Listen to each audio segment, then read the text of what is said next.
클래식 역사상 최고의 멋쟁이로 불리는 윈저곡. 전 세계 남자들이 흠모하는 이탈리아 스타일의 아이콘 리노 이엘루치. 남자의 섹시함을 가장 완벽하게 연출한 톰 포드. 그들이 선택한 옷은 남자의 이름을 완성하는 수트다.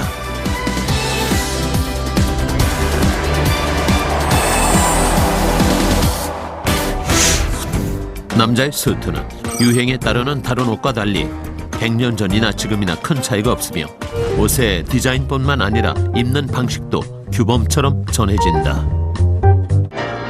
전 세계 남성이 공유하는 문화이자 신사가 갖춰야 할 교양이 바로 수트이기 때문이다. 수트라는 말은 17세기 초에 최초로 등장했으며 당시 같은 천으로 만든 한 벌의 양복을 수트라 불렀다고 한다. 그러다 18세기에 들어와 남성 상의가 무릎 길이의 코트형으로 바뀌었고 19세기 중반에 이르렀어야 현대 수트의 모양을 갖추기 시작했다. 현대 수트는 근대 영국의 엘리트 귀족들이 입던 제복에서 진한 것으로 본다. 격식을 중시했던 영국 상류층들은 공식적인 자리에서 연미복을 입었는데 시간이 지날수록 불편함을 느꼈던 그들은 연미복의 꼬리 부분을 잘라 실용성과 편안함을 가진 라운지 수트를 입었다. 이후 재봉 기술이 발달하면서 남성 기성복이 일반화됐고 과거 화려하고 디테일이 강한 남성복은 기능 위주의 현대 남성복으로 바뀌었다. 하지만 유니폼처럼 비슷해 보이는 수트 스타일은 각 나라의 문화와 생활에 따라 서로 다른 특징을 지녔다. 먼저 수트의 원조 국가인 영국은 최고급 양복점들이 모여있는 런던의 쇠빌로 거리가 그 발상지로 쇠빌로 스타일로도 불리는데 이 스타일은 전통적이고 엄격한 클래식 수트의 기본이라고 할 수 있다. 특히 영화 007에 출연했던 배우 다니엘 크레이그가 입었던 수트에서 이런 특징들이 잘 나타난다. 영화 속에 등장한 다니엘 크레이그의 수트 스타일은 전체적인 바디 라인을 자연스럽게 강조하면서 각이진 어깨 라인과 함께 적당한 허리 라인을 넣어 남자의 가슴 부위를 다부지게 만들고 이를 강조하는 전형적인 클래식 수트 스타일을 따르고 있다. 군복의 근엄함으로 남성다움을 살린 브리티시 수트는 한때 남자의 몸을 죄어주는 옷이라고 불리며 영국 신사의 이미지를 만들었다. 수트의 시작이 영국이라면 이를 꽃피운 나라는 이탈리아였다. 이탈리안 수트는 1950년대 이후 본격적으로 스타일화됐으며 밀라노, 피렌체, 나폴리 등 지역마다 조금씩 다른 디테일을 갖고 있다. 이탈리안 수트는 어깨 너비가 넓고 수트 안이 넉넉하면서도 허리선이 들어가 있는 것이 특징이며 이 외에도 남성 체형의 비율을 고려해 실용성과 패션 감각을 모두 갖춘 옷으로도 유명하다. 편안함과 기능성을 중시하는 아메리칸 수트는 어깨에 패드를 넣지 않는 내추럴 숄더와 허리를 강조하지 않은 박시한 실루엣을 갖고 있다. 흔히 자루처럼 펑퍼짐하다 해서 색 슈트라고도 불리는데 미국 대통령 존 F 케네디가 즐겨 입었던 내추럴 숄더의 헐렁한 투버튼 수트가 아메리칸 수트의 표본이라고 할 수 있다. 소규모 장인을 중심으로 발달한 이탈리안 수트와 달리 아메리칸 수트는 대량 생산을 추구해왔다. 1849년 미국에서 처음으로 기성복 정장을 판매한 B사는 에이브라함 링컨을 비롯해 프랭클린 루즈벨트, 존 F 케네디 등 미국 역대 대통령 44명 중 39명이 단골 고객일 정도로 미국인들의 사랑을 받아왔다. 한때 귀족들의 계급과 문화 수준을 상징하는 코드였던 수트는 변화와 발전을 거치면서 이제 세계 각국의 디자이너들이 가장 탐내는 디자인의 옷으로 거듭났다.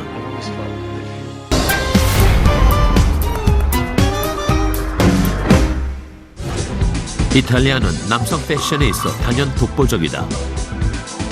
세련되고 완벽한 디테일의 남성복 테일러링 기술은 전 세계적으로 사랑받고 있으며 수트의 명성을 대변하는 브랜드 또한 이탈리아를 빼놓고는 말할 수 없다. 그 중에서도 로마와 나폴리를 각각 대표하는 상위 1%의 브랜드는 B 브랜드와 K 브랜드로 남자들의 로망으로 통한다. 먼저 B 브랜드는 헐리우드 고전 영화를 장식한 클라크 게이블, 게리 쿠퍼 등의 스타가 단골 고객이었으며 영화 007의 히어로인 피어스 브로스는 다니엘 크레이그가 극중 제임스 본드의 의상으로 애용하며 여심을 사로잡기도 했다. B 브랜드의 역사는 1945년 장인 재단사 나차레노 폰티콜리와 게타노 사비니가 함께 로마 한복판에 맞춤 양복점을 오픈하면서 시작됐다. B 브랜드는 1940~50년대 공식처럼 자리 잡았던 영국식 복식에서 벗어나 가볍고 편안한 남성 수트를 완성했고, 팬시한 원단, 새로운 다트, 패턴 있는 실크 안감 등의 새로운 시도로 기성복에 익숙해 있던 미국 상류층까지 사로잡았다. 그리고 1952년 남성복 브랜드 최초로 플로렌스 팔라초 PT에서 진행한 패션쇼는 브랜드의 명성을 알리는 계기를 마련했다. 성공적인 패션쇼 이후 세계 곳곳의 최고 부티크들은 B 브랜드의 러브콜을 하기 시작했고, 1950년대 말까지 처음에 50배가 넘는 테일러들이 20곳 이상의 부티크에 수트를 공급했다. 하지만 1960년대 산업화 시대로 들어서면서 수트 역시 기계를 이용해 똑같은 모양으로 만들어내는 머신 메이드가 유행하기 시작했고, 핸드 테일러링은 인기를 잃어갔다. 그러나 이런 위기 속에서도 B 브랜드는 핸드 테일러링을 철저하게 고수하며 지금의 명성을 쌓았다. B 브랜드는 수트 한 벌을 만드는데 총 220번의 공정을 거친다. 원단을 자르고 다듬는 과정에서 장인의 손을 수천 번 거치고 중간 다림질만 60번을 한다. 400명 이상의 장인을 포함해 총 1,500명의 기술자를 보유하고 있지만 품질 관리를 위해 하루 300벌만 생산한다. 이렇듯 오직 최고의 수트를 완성하기 위해 현실과 타협하지 않았던 B 브랜드는 전 세계 정치, 경제, 예술 분야의 최고 VIP를 위주로 25,000명의 고객을 보유한 것으로 알려져 있다. B 브랜드가 이탈리아 로마에서 탄생해 품격 있고 우아한 스타일로 인기를 끌었다면, K 브랜드는 수트 한 벌에 1,000만 원을 육박하는 가격과 특별한 광고 없이도 브랜드 아이덴티티 하나로 세계 남성 정장 패션을 주도하고 있다. K 브랜드의 시작은 현 회장인 치로 파오네가 태어난 1933년으로 거슬러 올라간다. 5대째 직물 사업을 하는 가정에서 태어난 파오네는 1968년 안토니오 칼로스와 함께 나폴리의 K 브랜드를 런칭했다. 파오네는 직물을 신체에 맞게 가장 잘 제작하는 나폴리 출신의 장인들을 고용했고, 최고급 원단을 이용해 만들어낸 수트는 선풍적인 인기를 끌며 유럽의 많은 럭셔리 매장에 입점하면서 남성 정장 분야에서 큰 성공을 거뒀다. 무엇보다 K 브랜드가 고객들을 사로잡을 수 있었던 이유는 클래식과 우아함이라는 기본 색깔을 지키며 브랜드 아이덴티티를 고집해왔기 때문이다. 여기에 직물, 가죽, 단추, 바느질된 실까지 모두 K 브랜드와 계약된 재료들만 독점적으로 사용했고, 장인들은 100년 전부터 사용했던 공구들로 수작업을 하고 있다. 때문에 재킷을 입어도 셔츠를 입은 듯 몸에 착 붙는 편안한 착용감을 구현했고, 나폴리의 고급 수트에서나 찾아볼 수 있는 특징들 역시 자연스럽게 담아냈다. K 브랜드는 단순히 비즈니스에 그치지 않았다. 나폴리탄 슈트의 전통과 가치를 잇기 위해 2001년 테일러링을 전문으로 가르치는 학교를 세웠다.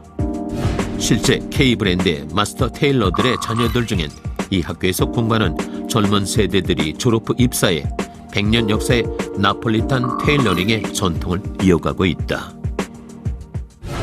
K 브랜드의 또 다른 철칙 중 하나는 고객을 절대 누설하지 않는다는 점이다.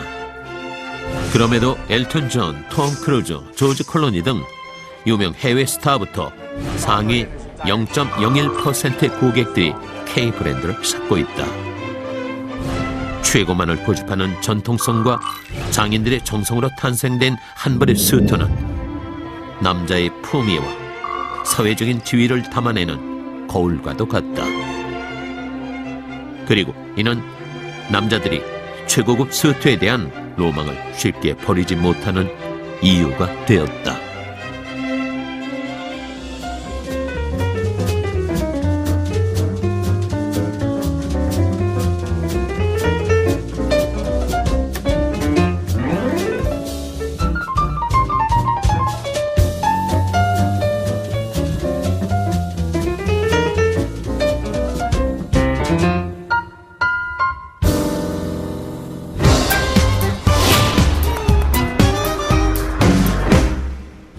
꽉 붙는 재킷, 작은 중절모, 자루처럼 헐렁한 바지를 입고 코믹한 연기를 펼치는 찰리 채플린, 중절모에 보타이, 흰색 줄무늬 프란넬 양복을 입고 강력한 지도자의 이미지를 만든 윈스턴 처칠, 귀족이나 상류층 사람들만 입던 수트에 자유라는 의미를 부여한 비틀즈. 이들은 수트 하나로 반향을 일으켰던 주인공들이다. 하지만 그 중에서도 남성 클래식 수트에 대한 철학과 도전 정신으로 수트의 역사를 바꾼 사람이 있다. 에드워드 8세는 정통 있는 영국의 왕족으로서 11개월 동안 영국의 국왕자리에 있었지만 미국의 이혼녀 월리스 챔프슨과 결혼을 위해 동생인 조지 6세에게 왕위를 양보하고 스스로 물러나 윈저공이 된 세계의 로맨티스트다. 하지만 이에 못지않게 윈저공의 이름을 유명하게 만든 것은 뛰어난 패션 감각이 있다. 황태자 시절부터 옷차림에 남다른 센스와 아이디어를 발휘해온 윈저공은 윈저 스타일이란 말이 생길 만큼 다양한 옷 입기를 시도했다. 또 민간 외교 사절로서 가는 곳마다 특별하고 세련된 복장으로 강렬한 인상을 남기기도 했다. 당시 영국인들은 그의 스타일을 아주 대담한 미국적인 스타일이라고 평가했고 미국에선 우아하고 세련된 진짜 영국적인 스타일이라고 극찬했다. 클래식에 철저히 입각해 다양한 시도들을 보여준 윈저공 스타일은 지금까지도 전 세계 남성복의 교과서로 여겨지고 있을 만큼 많은 영향을 끼치고 있다. 먼저 윈저공은 글렌 체크를 비롯한 다양한 체크의 수트를 즐겨 입었다. 당시 영국의 귀족 사회에선 기본적인 솔리드 컬러로 된 수트가 대부분이었지만 윈저공은 글렌 체크 수트를 입고 등장해 많은 사람들에게 신선한 충격을 주었던 것이다. 윈저공의 영향으로 글렌 체크 수트는 좀 더 대중적으로 받아들여지기 시작했고 이후 수트와 재킷의 베이직 패턴으로 자리 잡게 됐다. 또 윈저공은 무늬와 무늬를 겹쳐 입는 패턴 온 패턴 룩을 즐겨 입었다. 당시 영국 신사가 패턴이 있는 옷을 겹쳐 입는 것은 물론 수트에 적용시켜 입는다는 것은 상상조차 할 수 없는 일이었다고 한다. 하지만 윈저공의 패턴 온 패턴 룩 스타일은 영국의 패셔니스타들 사이에서 일대 파란을 일으켰고 지금까지도 패턴 온 패턴 룩은 아무나 소화하기 힘든 패션으로 여겨지고 있다. 윈저공의 파격적인 패션은 역사적인 사건을 남기기도 했다. 골프 클럽에서 아가일 무늬의 브이넥 스웨터만 입고 골프 쳤던 그는 셔츠와 타이에 재킷을 입고 헌팅 캡을 쓰는 것이 당연시됐던 골프 패션의 정석을 무너뜨렸다. 이날 윈저공의 의상은 노동자 계급의 생활복에서 비롯된 스웨터를 신사의 정식 의상 품목 중의 하나로 인정하게 만들었던 것이다. 윈저공은 다양한 패션 용어들을 탄생시키기도 했는데 윈저 노트와 윈저 칼라 셔츠가 대표적이다. 윈저 노트는 정갈하고 분위기 있는 두터운 넥타이의 매듭법으로 윈저공이 제안한 방식 중의 하나이며 윈저 칼라 셔츠는 양쪽 칼라 각도가 95도 정도로 벌어져 있는 포멀한 타입으로 두툼한 매듭에 윈저 노트에 어울리도록 직접 고안해냈다. 현대 복식과 스타일에서 윈저공의 이름을 떼어놓고 논할 수 없을 정도로 윈저공은 20세기 남성 패션의 최대 공헌자로 평가되고 있다. 이렇듯 슈트는 시대와 사람에 따라 다양한 모습을 가지며 나아가 대중의 패션에 큰 영향을 끼치기도 한다. 미국 뉴욕의 한 행사장에 들어선 마돈나는 슈트 차림의 매니션 룩으로 언론과 패션 전문가들의 눈길을 사로잡았다. 그런데 이들은 마돈나를 통해 공통의 인물을 발견한다. 바로 마를렌 디트리히였다. 1930년대 여성에겐 파자마조차도 바지로 입는 것을 엄격히 금지하던 시절, 할리우드 스타 마를렌 디트리히는 최초로 공적인 장소에서 바지를 입고 등장해 매니시 룩의 시초를 마련했다. 매니시 룩이란 남성복 디자인을 여성복에 적용해 여성다운 감각으로 표현한 스타일로 마를렌은 다양한 형태로 남성 수트 스타일을 선보이며 패션의 한계를 뛰어넘어섰던 것이다. 그리고 마를렌의 뒤를 이어 마돈나, 다이아나 영국 전 왕세자비, 프랑스 여배우인 카트린 드네브 등이 남성 수트를 입고 등장하면서 수트는 더 이상 남자들의 전유물이 아닌 여성 패션의 한 아이템으로 자리 잡게 됐다. 수트를 자신의 스타일로 바꾸며 새로운 트렌드를 만든 사람들, 그들에게 어쩌면 수트란 자유의 또 다른 이름이었을지도 모른다.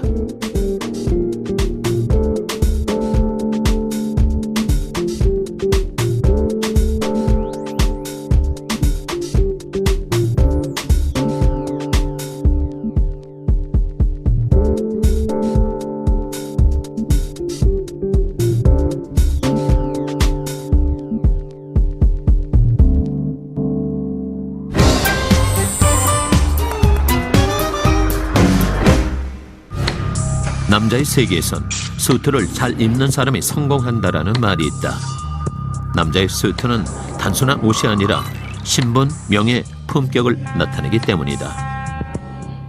하지만 오늘날 수트는 남자의 품위를 대변하는 것을 넘어 자신을 당당하게 어필할 수 있는 도구로 발전하고 있다. 그리고 여기엔 틀에 박힌 수트의 정석을 깨고 센세이션을 일으킨 디자이너들이 있다. 세상에서 가장 섹시한 남자이자 완벽한 스타일을 추구하는 디자이너인 톰 포드는 남성미와 여성미가 공존하는 톰 포드 수트 스타일로 남성 정장 분야에서 독보적인 인기를 이어가고 있다. 톰 포드 수트 스타일은 와이드한 라펠 폭, 각진 어깨선, 피트되는 웨이스트 라인이 특징이다. 또한 허리선이 떨어지는 핏감을 살린 자켓은 긴 허리 굴곡 라인과 깊은 V존으로 좀 더 날씬해 보이는 효과를 준다. 따라서 가슴선 위쪽은 남성미를, 아래쪽은 섹시미를 구현하며 누구나 몸에 꼭 맞는 완벽한 수트 스타일을 탄생시켰고 수많은 톰 포드 수트 마니아를 만들기도 했다. 그 중에서 영화 007 스카이폴에서 톰 포드 수트를 입고 등장한 다니엘 크레이거는 촬영 중 수십 벌의 수트가 더럽혀지고 찢어지는 것에 대해 몹시 죄스럽게 생각할 정도로 톰 포드 수트의 광팬이었다고 전해진다. 영화 아메리칸 지골로에서 배우 리처드 기어는 조르지오 아르마니가 디자인한 수트를 입고 등장했다.